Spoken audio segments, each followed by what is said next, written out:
لله وكفى وسلام على عباده الذين اصطفى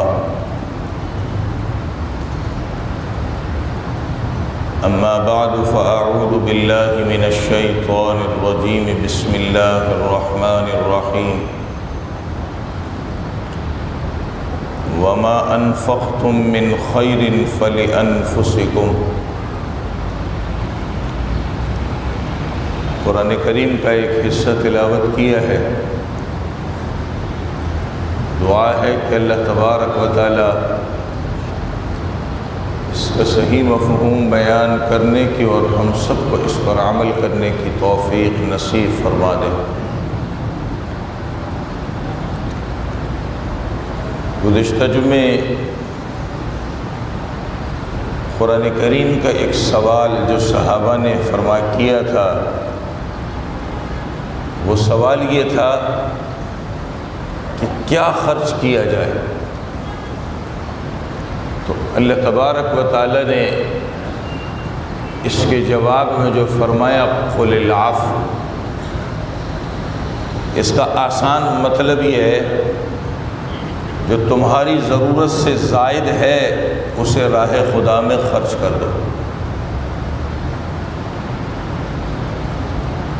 صحابی رسول کا قصہ سنایا تھا جس میں حضرت صلی اللہ علیہ وسلم سے آ کر سوال کیا تھا کہ میں کتنا مال اپنے پاس رکھ سکتا ہوں جس سے میرے بچوں کی اور آنے والے مہمانوں کی ضرورتیں پوری ہو سکتی ہیں۔ اس زمانے کے اعتبار سے اور اسی کو آج کے اوپر لیں تو حضرت صلی اللہ علیہ وسلم نے جو جواب دیا وہ کافی تھا۔ کہا 40 بکریاں رکھ سکتے ہو، یہ تمہارے لیے کافی ہو جائے گی، تمہارے بچوں کے لیے، تمہارے گھر والوں کے لیے، آنے والے مہمانوں کے لیے کافی ہے۔ 60 رکھ لو تو یہ زیادہ ہے، سینکڑوں میں رکھو گے تو اس پر افسوس ہے۔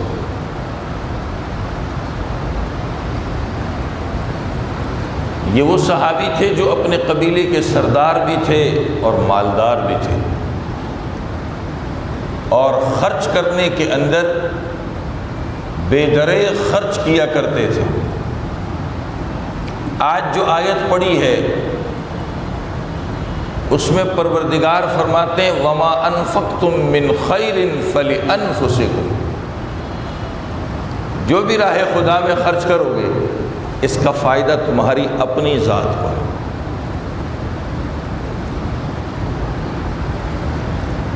آج کا عقل مند آدمی کہہ سکتا ہے پیسے کسی اور کو دے رہا ہوں، مجھے کیا فائدہ ہو رہا ہے؟ ہم اپنی عقل سے طرح طرح کے خیالات اور باتیں سوچتے ہیں کہ میں تو پیسہ کسی اور کو دے رہا ہوں، مجھے کیا فائدہ ہو رہا ہے؟ اللہ تو قرآن میں فرماتے ہیں جو کچھ تم خرچ کرو گے اس کا فائدہ تمہیں ہے۔ وہ ایک اللہ والے تھے، بڑا خرچ کیا کرتے تھے، تو کبھی کبھی لوگ یا جان پہچان والے آ کر انہیں کہہ دیتے آپ تو ماشاءاللہ بہت خرچ کرنے والے ہیں۔ وہ قسم کھا کے کہتے تھے کہ میں خرچ کرنے والا نہیں ہوں، حالانکہ لوگ آنکھوں سے دیکھ رہے ہیں کہ یہ دے رہے ہیں، یہ دے رہے ہیں، لوگ لے رہے ہیں، وہ قسم کھا کے کہتے تھے کہ میں خرچ کرنے والا نہیں ہوں۔ تو لوگ ان پر حیران ہوتے تھے کہ ہم دیکھ بھی رہے ہیں، آپ دے بھی رہے ہیں، پھر بھی قسم کھا کے کہتے ہیں کہ میں خرچ کرنے والا نہیں۔ تو وہ قرآن کی یہ آیت کا حصہ پڑھ کے بتاتے تھے کہ بھائی جو کچھ کر رہا ہوں میں اپنے لیے کر رہا ہوں، بظاہر دے تو میں کسی اور کو رہا ہوں، وہ مجھ سے لے کر جا رہا ہے، بظاہر تمہاری آنکھوں میں وہ ضرورت مند ہے، میں اسے دے رہا ہوں، خرچ کر رہا ہوں، مگر اس کا نفع جو ہے وہ مجھے ہی پہنچ رہا ہے۔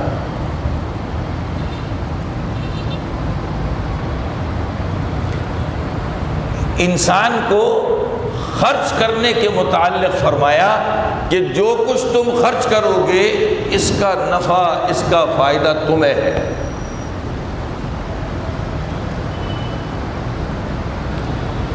اس خرچ کرنے کو قرآن کریم جو ہے ایک قرض سے تعبیر کرتا ہے، اور قرآن نے اس کو قرض حسنہ کہا ہے۔ اس آیت کی تفسیر اس کے بعد، اس سے پہلے یہ بات ضرور سمجھ لیں، اور یہ بات میں بار بار دہراتا ہوں، ہمارے یہاں خرچ کرنے کو صرف ایک ہی چیز سمجھتے ہیں، اپنے مال کی زکوٰۃ دو، اپنے مال کی زکوٰۃ دو، اپنے مال کی زکوٰۃ دو۔ یہ نہیں ہے، میں اس پر بات ہی نہیں کر رہا۔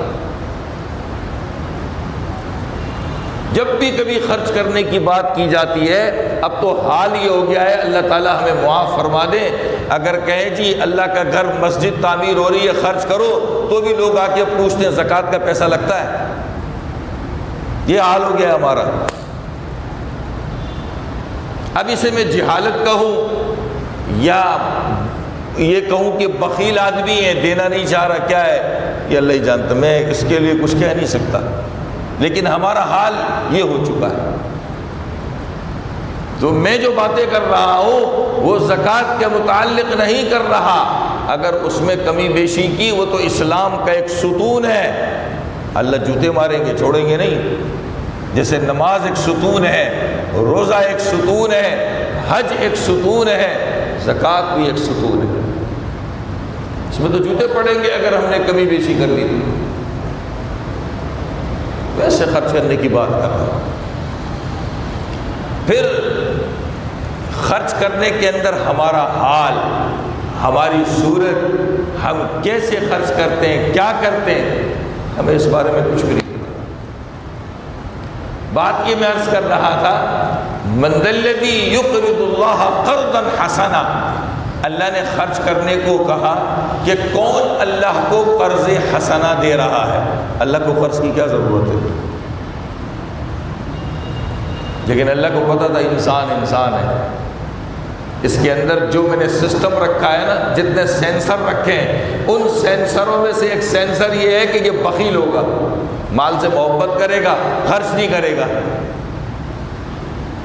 مال اس سے وقتی طور پہ جائے گا، فوراً چاہے گا مجھے واپس مل جائے۔ یہ سینسر اللہ نے رکھا ہے، تو اللہ نے اس لیے اس کو مثال دے کر سمجھایا کہ بھائی قرض حسنہ ہے، تم ابھی دو، تمہیں واپس بڑھا چڑھا کر ملے گا۔ کوئی آدمی اپنے بچوں کو کچھ پیسے دے، یہ تمہارے ہیں، رکھ لو، یہ تھوڑی دیر کے بعد یا کچھ عرصے کے بعد کہ بھائی تمہارے جو پیسے ہیں مجھے ادھار دے دو، ضرورت ہے۔ وہ بچہ لا کے باپ کے ہاتھ پہ رکھ دے تو باپ کو کتنی خوشی ہوتی ہے۔ پھر جب وہ باپ اپنے بچے کو واپس کرے گا تو اس کے ساتھ اس کی محبت کیا ہوگی، اس کی واپسی کی صورت کیا ہوگی۔ یہی معاملہ اللہ کا بندے کے ساتھ ہے۔ پہلے آیت نازل ہوئی، مثل الذین ينفقون اموالهم فی سبیل اللہ کمثل حبۃ انبتت سبع سنابل۔ زمین میں ایک دانہ پڑتا ہے گندم کا، اللہ ایک خوشے میں 100 دانے پیدا کر دیتے، تو ایک دانے سے کتنا دانہ پیدا ہو رہا ہے؟ 100۔ اسی آیت میں فرمایا اس کو بڑھا کر اللہ 700 تک لے جاتے، اضافہ کر دیتے اللہ تعالیٰ۔ جب یہ آیت نازل ہوئی تو حضرت صلی اللہ علیہ وسلم نے اللہ رب العزت کے حضور عرض کی کہ میری امت کے لیے یہ ثواب کم ہے کہ ایک خرچ کرے تو اس کا بدلہ کتنے سے ملے، 100 سے یا 700 سے۔ تو اللہ تبارک و تعالیٰ نے پھر یہ آیت اتار دی، من ذا الذی یقرض اللہ قرضا حسنا۔ اس میں اللہ نے فرمایا جو اللہ کو خرچ کر کے اللہ کے اکاؤنٹ میں جمع کرا رہا ہے، جب اللہ اس کو واپس کریں گے، اب گنتی ختم کر دی، پہلے 100 کی گنتی تھی، بڑھ کر کے 700 تک لے گئے، اب گنتی ختم کر دی۔ اس دوسری آیت میں اللہ نے فرمایا اللہ خوب بڑھا چڑھا کر دیتے۔ نبی نے ہمارے لیے یہ مسئلہ کتنا حل کروا دیا کہ ہمیں بدلہ مل رہا تھا گنتیوں میں، ایک خرچ کرو گے 100 کا بدلہ ملے گا، اس سے بڑھ گیا 700 کا ملے گا۔ تو اب نبی نے مسئلہ حل کروا کے گنتی ختم کروا دی، اللہ نے کہہ دیا فَيُضَاعِفُ، اس کو اللہ بڑھا دیتے، اب گنتی نہیں ہے۔ اس سے ہمیں یہ سمجھ میں آیا کہ جو انسان خرچ کرتا ہے اس کی 3 صورتیں۔ ایک میرے جیسا آدمی ہو، کچھ دماغ میں ایک یہ بات چل رہی ہے، دوں نہیں دوں نہیں دوں، دیا اچھی نیت نہیں ہے، نیت کھوٹی ہے، یا دے دیا، دینے کے بعد اب جس کو دیا ہے اس کے سامنے چوڑا ہو گیا۔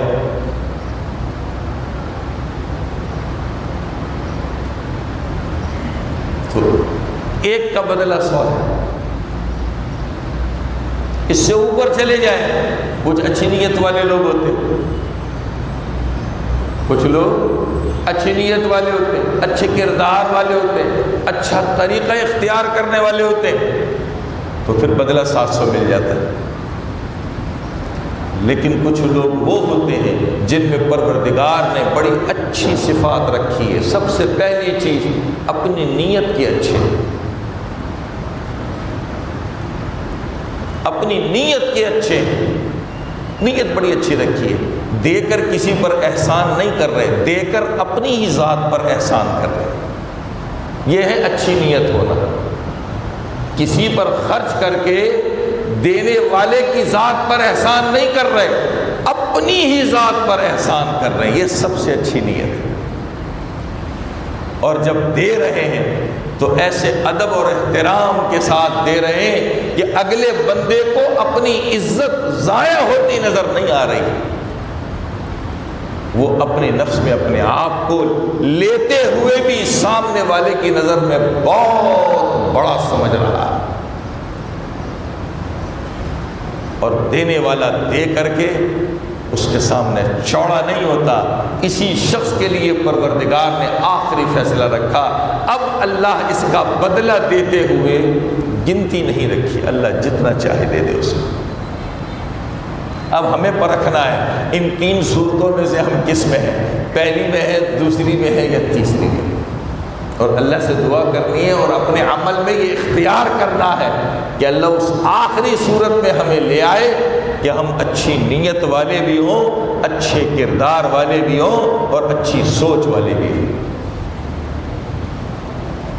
اب جب صحابہ کے سامنے یہ آیت اتری کہ اللہ تعالیٰ بغیر گنتی کے دے رہے، کوئی گنتی نہیں ہے، اور جو دے رہے وہ اللہ اپنے اکاؤنٹ میں بطور قرض کے لے رہے، ہمیں اچھا کر کے واپس بھی دیں گے۔ تفسیر قرطبی کے اندر ایک قصہ لکھا ہے، حضرت ابو الدحداح رضی اللہ تعالیٰ عنہ حضور اکرم صلی اللہ علیہ وسلم کی خدمت میں حاضر ہوئے، فرمایا یا رسول اللہ تعالیٰ ہم سے قرض مانگ رہے ہیں۔ کہا ہاں، یہ جو ہم خرچ کرتے ہیں نا، اس کو اللہ نے مثال دیتے ہوئے سمجھایا یہ قرض ہے۔ کہا اللہ ہم سے قرض مانگ رہے ہیں؟ کہا ہاں۔ تو حضرت ابو الدحداح رضی اللہ عنہ نے فرمایا رسول اللہ میرے 2 باغ ہیں، میرے 2 باغ ہیں، میں یہ دونوں راہ خدا میں دیتا ہوں۔ حضور اکرم صلی اللہ علیہ وسلم نے فرمایا نہیں، ایسا نہیں کرو، اپنے لیے اور اپنے بچوں کے لیے کچھ روک لو، ایک دے دو ایک روک لو۔ میرے جیسا کنجوس آدمی ہوتا، بخیل آدمی ہوتا تو آج میں اپنی سوچ کے اعتبار سے اگر کپڑوں کی صورت میں، گھر کے استعمال کی صورت میں چیزیں دوں تو جو پھٹی پرانی گندی جو ہمارے کسی کام میں نہیں آتی وہ دے کے چوڑا ہو جاتا، کسی کو 100 200 500 1000 روپے دینے کے بعد ایسا چوڑا ہو کے چلتا ہوں دنیا میں مجھ سے بڑا کوئی نہیں۔ صحابہ کی سوچ اور ان کے عمل کو سلام کرتا ہوں۔ سنیے غور سے، حضرت ابو الدحداح رضی اللہ تعالیٰ نے فرمایا یا رسول اللہ ان 2 باغوں میں سے میرا ایک باغ بہت اچھا ہے اور اس میں 600 کھجور کے درخت ہیں، 600۔ آج کے زمانے کی فیکٹریوں میں بیٹھے ہو نا تو 600 مشینیں لگی ہوئی ہیں. 600 ایک درخت ایک مشین ہی ہے نا, کتنا پھل دیتی ہے. کیا کہا؟ 600 درخت ہیں اس کے اندر کھجور کے, اور یہ میرے سب سے عمدہ باغ ہے. یا رسول اللہ, میں اللہ کے راستے میں یہی دیتا ہوں. اللہ کے نبی نے فرمایا ٹھیک ہے. اب اللہ کے نبی کی مجلس سے چلے گئے اور سیدھے اپنے باغ میں گئے. جب باغ میں گئے تو کیا دیکھتے ہیں؟ بیوی بچے اسی باغ میں گھوم پھر رہے ہیں, اس سے کھجوریں کھا رہے ہیں, اور بچوں نے کھجوروں سے جھولیاں بھری ہوئی.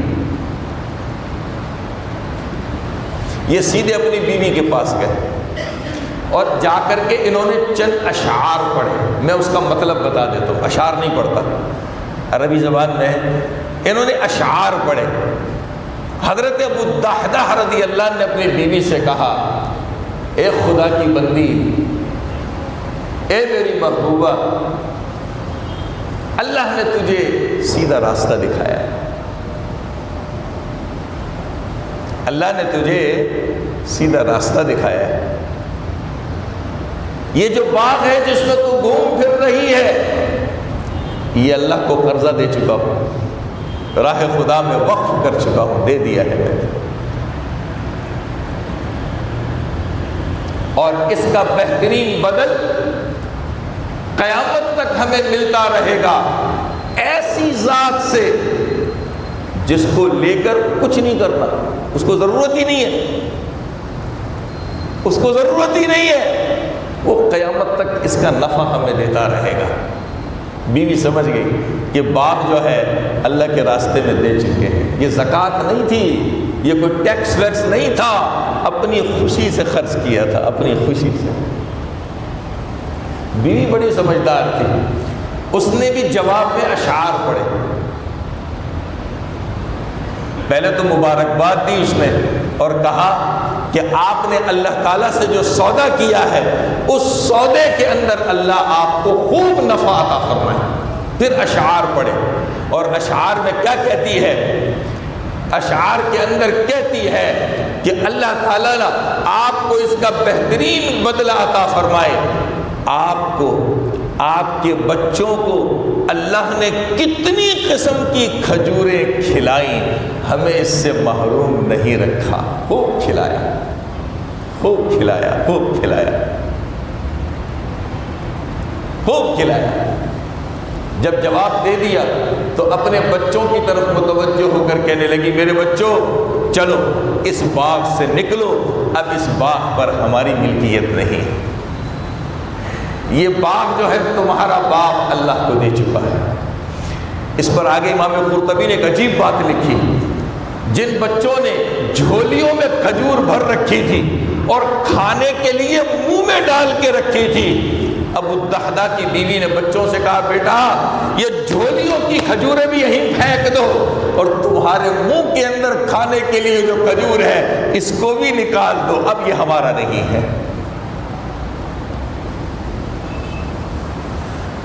اب یہ ہمارا نہیں ہے, نکال دو اس کو. کیسے لوگ تھے, سن لیا کہ اللہ بغیر گنتی کے خوب بڑھا چڑھا کر کے دیتا ہے بدل.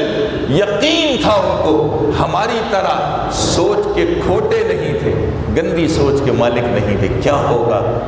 بیوی بھی تو کہہ سکتی تھی نا, ارے دے دیا, بچوں کا کیا ہوگا, شادیاں کیسے کریں گے, گزارا کیسے کریں گے, رہیں گے کیسے. آج بھی یہی سوال ہوتے ہیں نا, مگر اس خاتون نے کوئی بات نہیں کی, بلکہ اپنے شوہر کو مبارکباد دی کہ آپ نے کتنا اچھا کام کیا.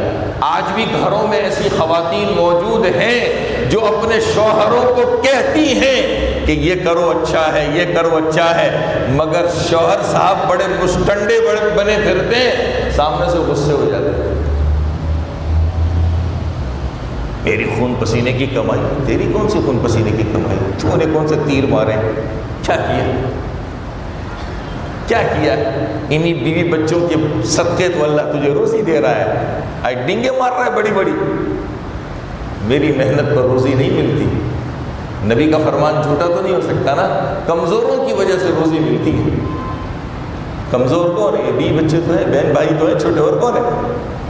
بوڑھے ماں باپ تو ہیں، اور کون ہے؟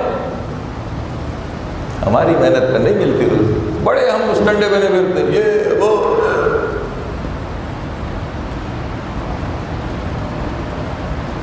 تو ان صحابی نے جب یہ بات سنی تو راہ خدا میں یہ بات وقف کر دی۔ یہ قصوں سے، ان باتوں سے ہمیں پتہ چلتا ہے کہ ہمیں خرچ کیسے کرنا ہے، ہمیں خرچ کرنے کے طریقے بتائے جا رہے ہیں۔ ایک ہمارے بھی خرچ کرنے، کیا کہنے اس میں۔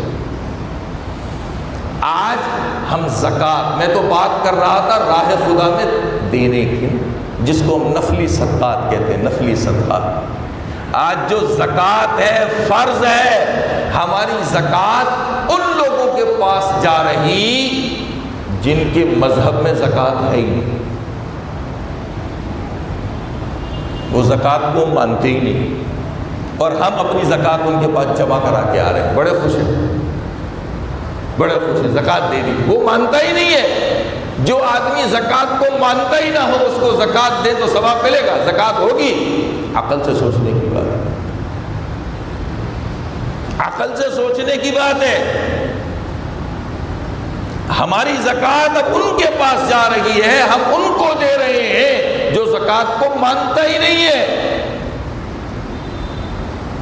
ہم بڑے خوش ہیں، زکوٰۃ دے رہے، زکوٰۃ دے رہے، زکوٰۃ دے رہے۔ اور اب جو پروفیشنل طریقہ آ گیا، ان لوگوں کو زکوٰۃ دینا جن کے یہاں زکوٰۃ ہے ہی نہیں، جو زکوٰۃ کو مانتے ہی نہیں۔ ہم خوشی خوشی دوڑے دوڑے اس لیے جاتے ہیں، کچھ پکچریں بن جاتی ہیں، کچھ موویز بن جاتی ہیں، اور ڈیجیٹل سوشل میڈیا پر آ کے ہماری شہرت ہو جاتی ہے۔ اور بعض تو ایسے بھی ہیں، میں ایک مثال سے سمجھا دوں، مثال سے کہیں کار خیر ہو رہا ہے، لوگوں سے تھوڑا جمع کر کے کار خیر کیا جا رہا ہے۔ اس کار خیر میں جو منتظمین ہیں، بڑے لوگ ہیں، وہ سب سے مانگ بھی رہے ہیں، جمع بھی کر رہے ہیں، اور سب کچھ کرنے کے بعد بھائی جہاں تو نے جس مقصد کے لیے جمع کیا وہیں خرچ کر، نہیں، اب وہ بھی جا کے ان کو دے رہے جو زکوٰۃ مانتے ہی نہیں، صرف کس لیے دے رہے؟ تھوڑی سی مووی بن جائے گی، تھوڑی پکچر بن جائے گی، لوگوں کو دکھا دوں گا، واہ واہ ہو جائے گی۔ اپنا پیسہ نہیں دے رہا، لوگوں سے خیراتی پیسہ مانگ کر کے جمع کیا ہوا تھوڑی سی تصویر اور مووی بنانے کے لیے بھاگ دوڑ کر کے جا رہا ہے، اور ان کو دے کر کے آ رہا ہے، بڑا خوش ہو رہا ہے۔ اپنی جیب سے دے نا 500 روپے، پتہ چل جائے، پھر مووی بنوا۔ یہ کرنے کے لیے میں تیار نہیں۔ کیا سوچ ہے خدا کی قسم ہماری، ہم اپنے آپ کو مسلمان کہتے ہیں۔ یہ صحابہ کی جو باتیں ہیں، اس سے ہمیں پتہ چلتا ہے ہم نے اپنے مال میں کیا کرنا ہے، تو ہم صحابہ کے طریقے پر چلنے والے بن جائیں۔ ایک صحابی آئے، فرمایا رسول اللہ صلی اللہ علیہ وسلم، بہترین خرچ کرنا کیا ہے؟ بہترین خرچ کرنا کیا ہے؟ کہا بہترین خرچ کرنا یہ ہے، میں اپنے الفاظ میں ترجمہ نہیں کرتا، اپنے الفاظ میں بتا دوں تاکہ سمجھ آ جائے۔ تیری جیب بھری ہوئی ہو، مالدار ہو، تجھے کسی کے سامنے سوال کرنے کی ضرورت نہیں ہے، اور تندرست ہو، بیمار نہ ہو، تندرست ہو، بیمار نہ ہو، اب راہ خدا میں خرچ کر۔ یہ بہترین خرچ کرنا ہے۔ ہم کب خرچ کرتے ہیں؟ ہم خود یا ہمارے گھر کا کوئی فرد کسی ہاسپٹل میں پڑا ہے، مولوی صاحب یہ صدقے کا بکرا لے لو، یہ صدقے کی مرغی لے لو، یہ صدقے کا یہ کیا ہو گیا، دعا کرنا میرے گھر کا فلاں ہاسپٹل میں اللہ اس کو شفا دے۔ یہ ہمارا حال ہے۔ ادھر نبی کیا فرما رہے ہیں؟ جب تیرے پاس مال ہو، میں نے کہا نا جیب بھری ہوئی ہو، اور تو تندرست ہو، پھر راہ خدا میں خرچ کر، یہ سب سے بہترین خرچ کرنا ہے۔ دوسری بات فرمائی، دیکھ تیرے دل کے اندر خرچ کرنا آ جائے نا، اس کو ٹالنا نہیں۔ تیرے دل میں خرچ کرنا آ جائے کہ اب خرچ کرنا ہے، اس کو ٹالنا نہیں۔ یہ میرے خیال سے سمجھ میں نہیں آئی حدیث، میں مثال سے سمجھاؤں۔ زندگی بھر جمع کرتے رہے، جمع کرتے رہے، جمع کر، بھائی اتنا جمع کر لیا، کوئی صدقہ جاریہ میں دے دو، نیکی کے راستے میں دے دو، آخرت سنور جائے گی۔ جی میں نے کر لیا ہے، جی میں نے کر لیا ہے. بھائی کیا کیا ہے؟ وہ میں نے وصیت لکھوا دی نا میرے مرنے کے بعد. کیا؟ میرے مرنے کے. تیرے مرنے کے بعد کون سا تیر مارے گا بھائی؟ تیرے مال جائے گا تو. ادھر نبی کیا کہہ رہے ہیں؟ تو مالدار بھی ہو، تندرست ہو، اب ادھر ہے خدا میں دے. میں کہتا ہوں نہیں، میری وصیت لکھو میرے مرنے کے بعد. کبھی سوچا، کبھی کسی سے پوچھا کہ یہ جو میں وصیت لکھوا رہا ہوں شریعت میں اس پر عمل بھی کیا جا سکتا ہے یا شریعت اس وصیت پہ عمل کرنے کے لیے کراس لگا دیتی ہے، عمل نہیں ہوگا؟ کبھی پوچھا کسی سے؟ نہیں، ہمت ہی نہیں، نہ پوچھنے کی ضرورت ہے. بس میں بہت بڑی عقل کا مالک ہوں نا، مجھ سے بڑی کوئی شریعت جانتا ہے؟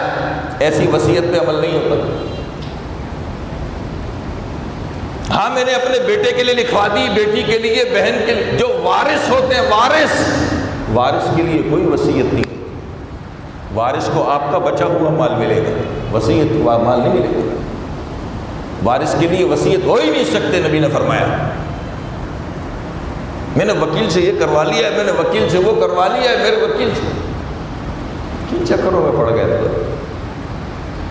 تو نبی نے کیا فرمایا؟ اسے ٹالنا نہیں، جب دل میں آ جائے کر گزر. اچھا ہم سوچتے ہیں نا یار زیادہ دیں گے تو شاید قبول ہوگا، یہ کریں گے تو وہ ہوگا، یہ کریں گے تو وہ ہوگا. قرآن اور حدیث کہتا ہے ایسا کچھ نہیں ہے.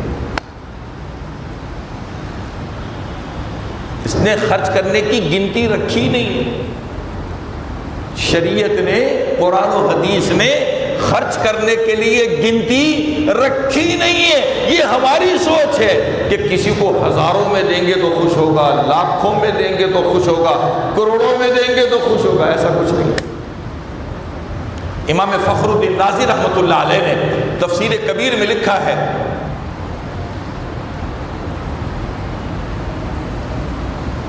جب یہ خرچ کرنے کی آیت نازل ہوئی تو صحابہ کرام خرچ کرنے میں آگے تھے. کوئی صحابی آتا سونا لے کے آ رہا ہے، کوئی صحابی آتا چاندی لے کے آ رہا ہے اور راہ خدا میں خرچ کر رہا ہے، دے رہا ہے. ایک صحابی آئے، فرمایا رسول اللہ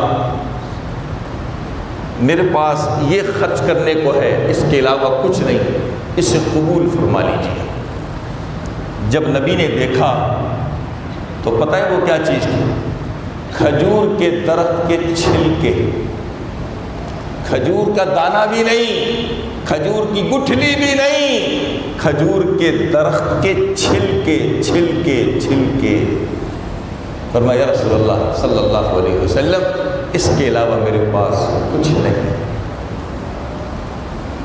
اللہ کے نبی نے قبول کر لیا اسے. جس کی جتنی حیثیت وہ اللہ کے راستے میں دے رہا ہے. یہ تو گنتیاں ہم نے بنائی ہیں، سوچ ہم نے بنائی. ایک اور آدمی آئے، فرمایا رسول اللہ صلی اللہ علیہ وسلم میرے پاس تو دینے کے لیے کچھ بھی نہیں ہے. کہا پھر؟ کہا ایک چیز ہے میرے پاس. کہا کیا ہے؟ کہا میری جان، میں ایسا ہوں کہ اپنی قوم میں باعزت آدمی ہوں، عزت والا آدمی ہوں. میں اپنی قوم میں عزت والا آدمی ہوں. میں اپنی عزت صرف خرچ کر سکتا ہوں. کہا کیسے؟